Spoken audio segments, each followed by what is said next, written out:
Okay team, let's talk about something that sounds simple but generally shifts everything when done right. And this is habit stacking. So most of us don't struggle because we don't know what to do. We struggle because we can't seem to stay consistent long enough to see the results. And that is not a motivation problem. That is a systems problem. Habit stacking is about taking a habit you already do every day, something that's automatic, and linking it to a new behavior. This creates a cue action reward loop that makes consistently feel, well, effortless. This is how we start to rewire the brain without relying on willpower. And for those of you who are juggling busy schedules, fluctuating energy, or phases where motivation dips, this can be a game changer. And here's what it looks like in practice. If you make a coffee every morning, use that moment as your cue to do 10 bodyweight squats or a 5-minute walk around the house. If you scroll through social media after lunch, stack a 30-second breathing reset first. Something simple like box breathing.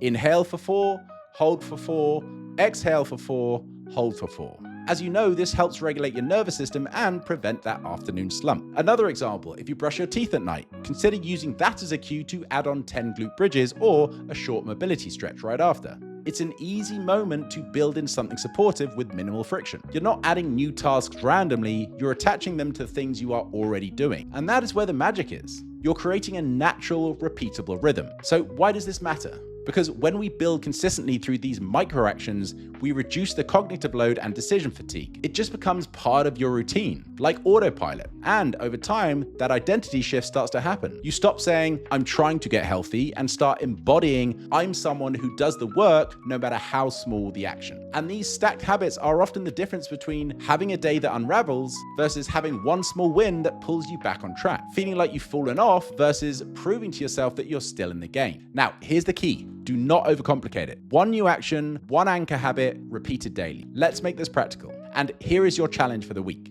Pick one thing that you already do every day. Could be boiling the kettle, brushing your teeth, logging into work, and then choose one 1 to 2 minute action that supports your goals. That might be breathing, moving, prepping food, journaling, then commit to stacking them together for 7 days straight. Now, this might feel small, but it's powerful. And it's exactly how we build the version of you who doesn't rely on motivation anymore. Because consistency isn't just what gets you results, it's what builds confidence. And every time you follow through, you reinforce the belief that you can do this, even on busy days. I want to give you another real-time example to bring this to life. Every morning, you make your oat latte. This is your anchor habit. Right after making it, you could do a 2-minute breathing reset while it cools, or write down your protein plan for the day on a sticky note, or even do 15 slow bodyweight squats while your coffee brews. It's simple, it's stackable, and over time, these 2-minute habits are what reinforce your identity and make consistency feel natural. So, over the next few days, choose your anchor habit, something you already do daily, and commit to a simple 7-day streak to repeat that stack every day. Let's use this week to practice showing up, not perfectly, just consistently. But one more thing I want you all to do, drop your stack in the WhatsApp group once you've got it, and then challenge yourself to stick to it daily for the next 7 days. I want you to report back next week how you felt and what you noticed. And let's use these tools to build momentum together. See you on the inside.